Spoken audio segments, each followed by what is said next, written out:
Hello friends, I am Sunny Sharma and welcome to my channel Soch for Prahar. जैसे कि आप सब जानते हैं कि इस चैनल पर हम रेगुलर आपके लिए लेकर के आते हैं लीगल वीडियोज।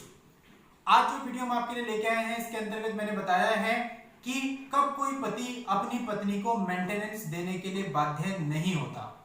एक्चुअल में देखने में क्या आता है कि जब भी पति पत्नी के बीच में कोई विवाद होता है और वो विवाद कोर्ट में पहुंच जाता है तो जो सबसे पहला मुकदमा होता है वो मेंटेनेंस का होता है, जो पत्नी के द्वारा पति पर दायर किया जाता है। यानी पत्नी सबसे पहले गुजारा भत्ता के लिए, भरण पोषण के लिए, मेंटेनेंस के लिए अपने पति पर मुकदमा डालती है।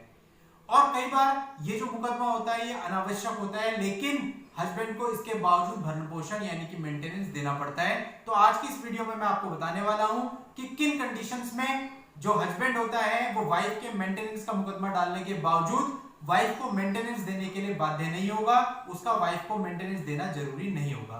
तो मैं आपसे कहना चाहूंगा कि इस वीडियो को स्टार्टिंग से एंड तक पूरा जरूर देखिएगा ताकि आपको इस पूरे कानून के बारे में अच्छे से जानकारी मिल जाए और आपका कोई भी स्टेप मिस ना हो। उसके बावजूद अगर आपको कोई डाउट होता है तो आप मुझसे कमेंट सेक्शन में पूछ सकते हैं। मेरी पूरी कोशिश रहेगी कि मैं सभी के कमेंट्स का आंसर दूं। तो दोस्तों, आगे बढ़ने से पहले आपसे कहना चाहूंगा कि आपने अगर अभी तक हमारे चैनल को सब्सक्राइब नहीं किया तो सब्सक्राइब कर लें और नोटिफिकेशन आइकन पर जरूर क्लिक कर लें ताकि जब भी मैं ऐसी कोई वीडियो लेके आऊं उसकी खबर आपको सबसे पहले मिले।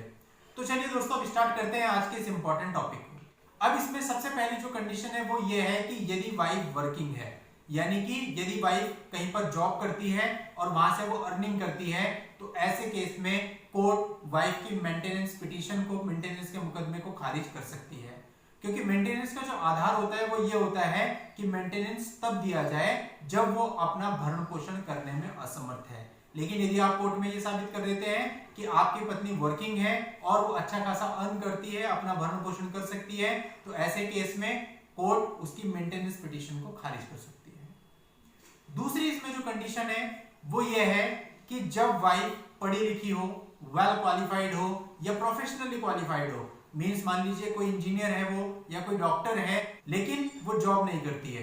तो ऐसे केस में भी कोर्ट ये देखती है कि जब ये वेल क्वालिफाइड है, प्रोफेशनल कोर्स इसने किए हुए हैं, तो ये कहीं भी जॉब करके अपना भरण पोषण आराम से कर सकती है। तो ऐसे केस में भी कोर्ट उसकी मेंटेनेंस पिटीशन को खारिज कर सकती है। दोस्तों, तीसरी कंडीशन ये हो सकती है कि जब हस्बैंड और वाइफ दोनों ही जॉब में हो, दोनों ही पैसा कमाते हो, लेकिन दोनों की सैलरी में डिफरेंस हो। मतलब कि समझ लेते हैं कि जो वाइफ की सैलरी है वो तो ज्यादा हो, मान लीजिए वाइफ कमाती है 1 लाख रुपीज पर मंथ और जो हस्बैंड है वो कमाता है 30,000 रुपीज पर मंथ। तो अगर ऐसी डिससिमिलरिटी दोनों की सैलरीज में है तो ऐसे केस में भी कोर्ट इस बात को देखेगी और कोर्ट वाइफ के द्वारा जो मुकदमा दाखिल किया गया है भरण पोषण का, मेंटेनेंस का, उसको खारिज कर सकती है। इसके बाद जो फोर्थ पॉइंट है, फोर्थ कंडीशन है, वो ये है कि यदि वाइफ अपने हस्बैंड से बिना किसी कारण के अलग रहने लगती है तो भी हस्बैंड को मेंटेनेंस देने के लिए बाध्य नहीं किया जा सकता। लेकिन यह एक चीज ध्यान रखनी है कि यदि वाइफ इस वजह से अलग हो रही है कि उसके साथ क्रूरटी की जा रही है, चाहे वो फिजिकली है, इमोशनली है या फाइनेंशियली है, और वो परेशान होकर, प्रताड़ित होकर आपके पास से दूर चली गई है, मायके चली गई है, वहां जाकर रह रही है, तो ऐसे केस में मेंटेनेंस देना होगा। लेकिन यदि आप ये साबित कर देते हैं कि ऐसा कुछ भी नहीं हुआ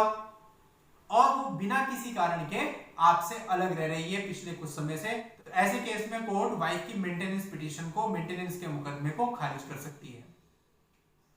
फिफ्थ कंडीशन ये हो सकती है कि जब हस्बैंड और वाइफ आपसी सहमति से एक दूसरे से अलग रह रहे हैं और उन्होंने अलग होते हुए ही आपस में ये तय कर लिया था कि ना तो हस्बैंड वाइफ को कुछ देगा और ना ही वाइफ किसी प्रकार का मेंटेनेंस हस्बैंड से लेगी,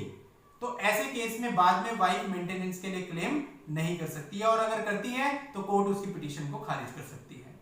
सिक्स्थ कंडीशन ये हो सकती है कि यदि वाइफ अपने हस्बैंड से अलग होने के बाद किसी दूसरे पुरुष के साथ लिव इन में रह रही है या फिर उसके किसी अन्य पुरुष के साथ फिजिकल रिलेशन है, तो ऐसे केस में भी इस आधार पर भी वाइफ मेंटेनेंस की अधिकारिणी नहीं होती और उसके द्वारा दाखिल पिटीशन को कोर्ट निरस्त कर सकती है, डिसमिस कर सकती है। सेवेंथ कंडीशन ये हो सकती है कि हिंदू विवाह अधिनियम के अनुसार यदि वाइफ अपने पति से अलग रह रही है और अलग होने के बाद उसने कोई दूसरा धर्म अपना लिया है और वो हिंदू नहीं रही है, तो ऐसे केस में वो अपने हिंदू पति से मेंटेनेंस मांगने की अधिकारिणी नहीं रहेगी। तो फ्रेंड्स, इस तरह से मैंने आपको 7 कंडीशंस बताई। अगर आप इन 7 कंडीशंस में से किसी भी कंडीशन में आते हो तो आप अपनी पत्नी को मेंटेनेंस देने से बच सकते हो। और मैं आपके लिए ऐसी लीगल पोस्ट रेगुलर लाता रहूंगा। अगर आपको वीडियो पसंद आई हो तो इसे लाइक कर दीजिए और आगे शेयर कर दीजिए। Thank you for watching.